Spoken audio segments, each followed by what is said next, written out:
La prueba de comunicación escrita de Saber Pro es una prueba que, a diferencia de los otros ítems que tiene la prueba, como por ejemplo el de lectura crítica, no es calificado por una máquina que va viendo las preguntas correctas y las no correctas, sino que en este caso la prueba escrita sí es sometida a la evaluación de un calificador humano. Parece necesario hacer ese énfasis, es decir, hay una persona y hay un lector real que va a evaluar esa prueba.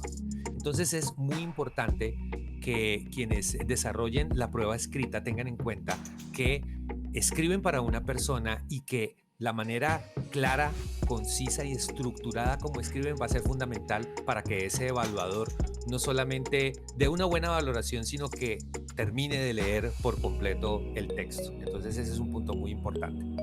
Eh, ya en cuanto a cómo trabajar la prueba y cómo hacer la prueba de tal manera en que logremos ese objetivo que acabo de describir, pues me quiero referir a una frase que se le atribuye a Abraham Lincoln, que él decía que si le dan 6 horas para cortar un árbol, pasará las primeras 4 horas afilando el hacha.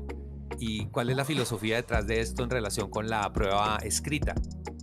Que la planeación de ese texto, una vez se lea la consigna, es fundamental para no empezar a escribir y a redactar, digamos, bajo el síndrome de la hoja en blanco. Es decir, bueno, voy a empezar a escribir y veo cómo va resultando el texto. En cambio de esto, si hacemos una planeación inicial de ese texto, es decir, que nosotros podamos estructurar cómo voy a arrancar en esa introducción, recordemos que generalmente se pide es un texto argumentativo, cómo voy a desarrollar los argumentos de ese texto argumentativo y cuál va a ser la conclusión. Y puedo hacer una preparación previa. De hecho, en la prueba se les da papel e insumos para que puedan hacer ese borrador inicial.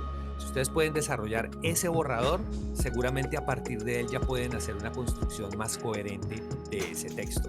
Entonces, muy importante que en ese aspecto tengamos en cuenta las posibles fases de realización de esa prueba escrita para la que tienen un tiempo delimitado como un espacio delimitado, pero que si ustedes pueden hacerlo siguiendo como la lógica de preparar muy bien lo que voy a escribir, quizás en ese proceso de planeación va a hacer que les rinda más el tiempo, ¿sí? Aparentemente, diríamos que, uy, pero si me pongo a planear a qué horas voy a redactar, la lógica es, si tengo claras las ideas antes de empezar a redactar, el proceso de redacción va a ser más fructífero, más claro y a la larga el tiempo va a aprovecharse de manera maximizada.